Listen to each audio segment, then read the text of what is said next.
गुन्हा करणारा जेवढा दोषी असतो त्यापेक्षाही जास्त गुन्ह्याला साथ देणारा आणि गुन्हा करून घेणारा जास्त दोषी असतो असे म्हटले जाते। मी हे का म्हणतोय हे व्हिडिओ संपेपर्यंत स्पष्ट होईल। पान मसाल्याची ऍड केल्यावरून एफडीएने शाहरुख खान, अजय देवगन आणि टायगर श्रॉफ यांना कारणे दाखवा नोटीस बजावल्याची नुकतीच बातमी समोर येत आहे।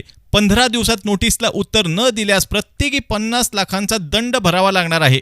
मी स्वतः तुकाराम मुंडे साहेब करत असलेल्या कारवाईचा खूप मोठा समर्थक आहे आणि यापूर्वी मी तसे व्हिडिओ सुद्धा आपल्या चॅनलवर पोस्ट केले आहेत।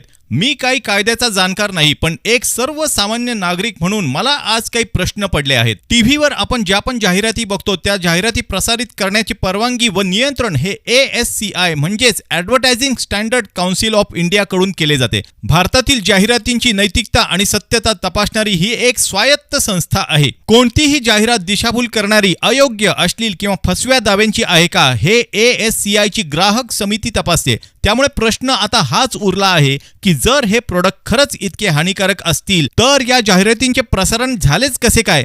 काय मजबुरी आहे या संस्थेची की ज्यांना या जाहिरातींना परमिशन द्यावी लागत आहे? आणि जर या जाहिराती करणारे चेहरे चुकीचे असतील तर या जाहिरातींना परमिशन देणारे चुकीचे आहेत की नाही? आणि जर आहेत तर यांच्यावर कारवाई होणार का? आणि आता सर्वात महत्त्वाची गोष्ट म्हणजे या प्रोडक्ट बनवणाऱ्या कंपन्यांचं काय? जर ही उत्पादने इतकीच वाईट आहेत की यांच्या जाहिराती करणाऱ्यांवर कारवाई करावी लागत आहे तर या पदार्थांच्या उत्पादनाला आणि विक्रीला परमिशन मिळालीच कशी काय होती? आज तुकाराम मुंडे साहेबांच्या कर्तृत्वावर आणि उद्देशांवर संशय घेण्याचा प्रश्नच येत नाही। पण या देशातला कायदा हा सर्वांना एकाच चष्म्यातून बघणार आहे का? आणि या समस्येच्या तळापर्यंत प्रशासन जाणार आहे का? याच्याकडे सर्वसामान्य माणूस आज टक लावून पाहत आहे।